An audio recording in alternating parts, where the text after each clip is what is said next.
it's only a movie. It's only a movie. Or is it? Hey guys, MasakoX here.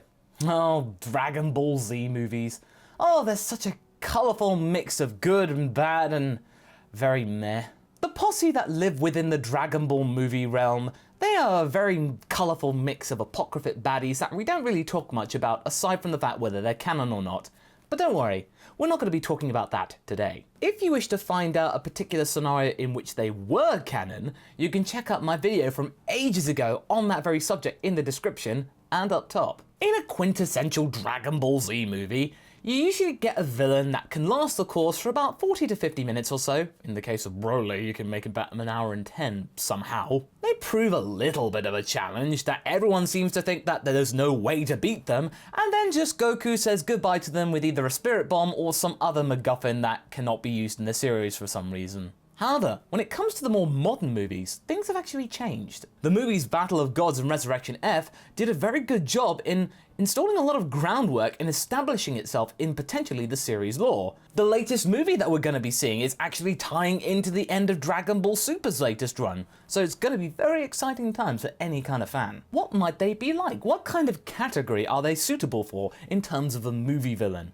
Well, that's what we're going to do today. Today, we're going to be doing another little thought experiment because we love making those little thought experiments here on the MasakoX channel. Havarok and I thought it would be a little bit of fun to actually think about the past movie villains and see what worked with them, what didn't, and how you can actually refer to them in a quick and easy manner. For the purposes of this discussion, we're going to be excluding the likes of Beerus and Broly.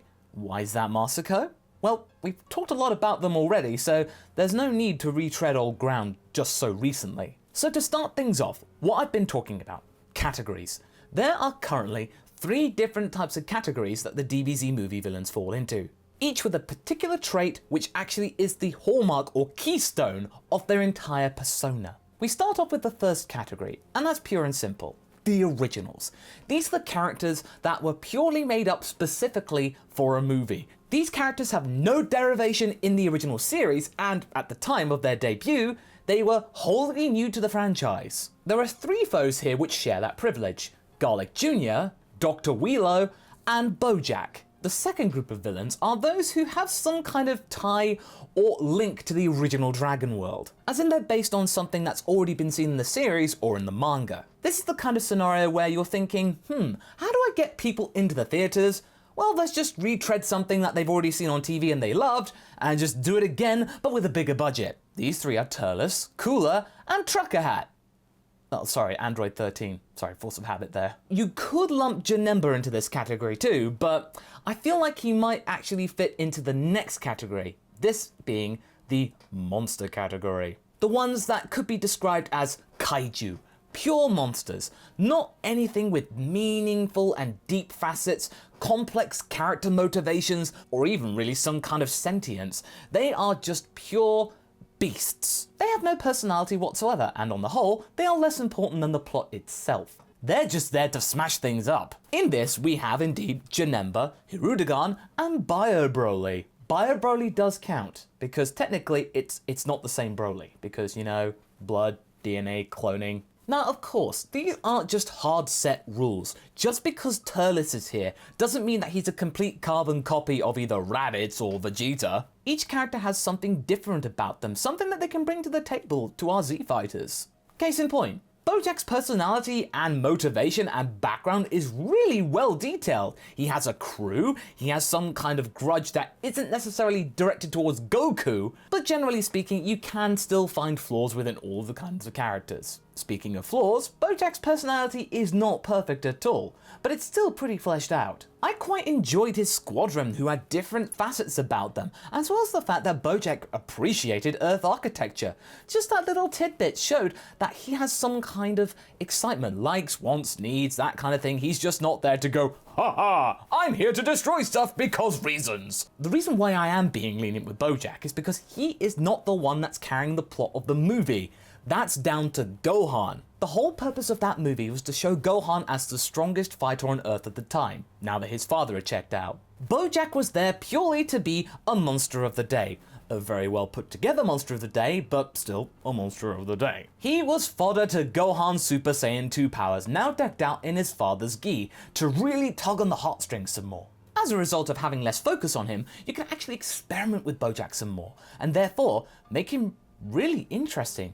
Possibly one of the most interesting and detailed characters since the original Dragon Ball series, and who'da thunk it? Let's move on to Android 13, who I can describe in one sentence as the flawed prototype of Bojack, you know, transformations and all. The original idea of having some extra androids show up at the time when androids were all the rage was a really neat and good idea. It made sense. And don't get me wrong, 13, 14, and 15 have really remarkable and cool designs, because Toriyama's very good at that. But other than that, they don't really bring much to the table, despite being the pure focus of the story, and that's where the problem is. The fact that they're fighting in the Arctic doesn't really help distract us. In fact, 2 of the androids don't have any personality at all. And if you notice between the dub and the sub versions of the movie, there are complete differences in how they talk. There is much more dialogue squeezed into the dub rather than the sub. In the sub, most of their lines are just them saying Son Goku in some different inflection. Okay, Bio Broly. He is a bit of an oddball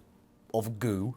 His place is somewhere in the middle of Bojack and Android 13. While we have some really interesting stuff between Android 18 and Mr. Satan, quite frankly, they basically saved him the movie for me, we cannot escape the pure and simple fact that our main villain for this movie is a mindless pile of sludge. And what's more, that sludge isn't that strong. The job of cleaning up this mess has been palmed up to the likes of Goten and Trunks, and they do a good job. They are sometimes funny, but the stakes aren't that high. So you're going into this movie thinking, well, yeah, it's not really that much in peril because the main guys aren't here. And to top it all off, this is meant to be the end part of the Broly trilogy, so what a way to go. Luckily for us though, the other people in the monster category, Hirudegarn and Janemba, are much better represented in their movies. It goes to show with those 2 movies that monster movies can work in Dragon Ball, so long as you can provide an interesting and compelling plot surrounding the characters.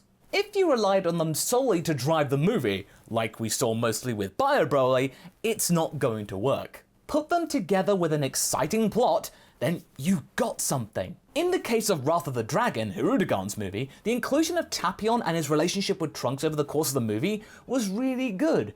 Especially for the fact that Chrono Trigger was around at the time, so people would have been really interesting to see, like, oh my god, it's a Chrono Trigger facsimile in a Dragon Ball movie! That means they don't have to put too much focus on the likes of Hoi and Hirudegarn. They can just be there and cause havoc. That being said, it did throw up a lot of questions surrounding the origins of Trunks' sword that are still going to this day, and hey, just because I say there are some things good in a movie doesn't mean that it's perfect. And the same goes to some extent for Janemba. Despite being the fact that he is a being with even less personality than Majin Buu, he was quite the effective opponent who gave Goku and Vegeta a run for their money, as well as Toei's money. Marketing! This is pure and simple my favourite film of the bunch. I think it was brilliant, with or without Gogeta. This guy was just basically the icing on the cake. So what about Turles then? Honestly, I think we don't give the OG Goku Black enough credit. Him and Lord Slug do have the sort of cookie cutter, similar endings in their respective movies, but you can honestly say that the Tree of Might is not at all a carbon copy of the Saiyan saga. In fact, for the first time since we found out Goku was a Saiyan and not from this world, it gives us an idea about how Goku might have ended up had he not received that bump on the noggin. It was essentially a little what if. That's gotta count for something. And yes, while I may have bashed on Lord Slug a little bit, it was still really fascinating to see Piccolo have a really good challenge in a movie, especially seeing the likes of giant Namekians fighting. That is really cool. That and the dub's metal soundtrack was really hilarious and surprisingly cool. Next one on the list is Cooler, and while he actually really struggles with some of the problems of the movie villains of the day, the fact they can't really leave a true impression on the character given the fact that his brother exists, time and time again, Cooler comes up on many lists as being one of the best movie villains of any Dragon Ball property, outside of Beerus and Broly, so without them, he is actually the best villain. He is very appealing to fans worldwide because, after all, he is Cooler. And yes, his own personality wasn't fleshed out as much as it could have been in his 2 movies, he still provided a really good and compelling fight against Goku and Vegeta. The stakes were pretty high here. Okay, not as much in the second one, but in the first one, Oh boy. We can get an idea of what his personality might be like after seeing examples with his brother and father, Frieza and King Cold, but that's just a flight of fancy. The pure and simple fact that his existence within the Dragon World can make sense because brothers do exist. And despite the fact that his kill count isn't really that high, I mean, only a bird was snuffed and Goku brought that back to life, his presence is still recognizable. So in the end, we are left with the likes of Garlic Jr. and Dr. Wheelo. And it actually seems that in terms of their presence and their justification for being there, they are actually two of the most solid people in the bunch. And that is after removing that poor excuse of a saga from this equation. They both have really unique motivations that aren't directly connected to Goku. At least that is the case when we first see them. What? A plot that isn't revolving around Goku originally? What is this madness? Garlic Jr. managed to achieve immortality before it was cool. Face it, Zamasu, you were beaten out to immortality by a little evil imp. Oh, man, really? Come on, don't cry. Tell you what, how about we eradicate some more mortals right now? Will that make you feel better? Okay, yeah, so where were we? Oh, yeah, Garlic Jr. His motivation is basic and easy to understand. He wants to get revenge over Kami. And the rest of this movie is a perfectly good excuse for Goku and Piccolo to team up once again after seeing them do that in the Raditz saga, surprising everybody around seeing these two nemesis team up. Dr. Wheelo is another good example. And why is that?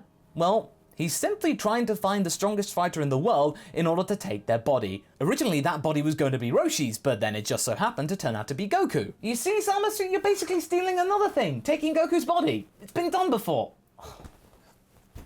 Dude, please, just stop crying, please. Can somebody give this guy a mirror to cheer him up? Talk about justice to himself? So what does all of this stuff tell us about Dragon Ball movies? Well, pure and simply, if Toei wants to make a really good and profitable movie, they had better make the upcoming villain in this movie someone who is unique and interesting. Or at least give us some side characters to act as foils for the main villain and give them the time to shine, so that means there doesn't need to be too much focus squared on this guy. So that means he can just fight and provide some really neat action. You know, just enjoy the movie. Heck, that's the reason why Son Goku and his friends return worked so well. You didn't have to think about much. Or maybe the 20th Dragon Ball movie could break the mold entirely, because the way that we're seeing it right here, this could be just a pure and simple showdown. All I hope for is that it can learn from the best instead of...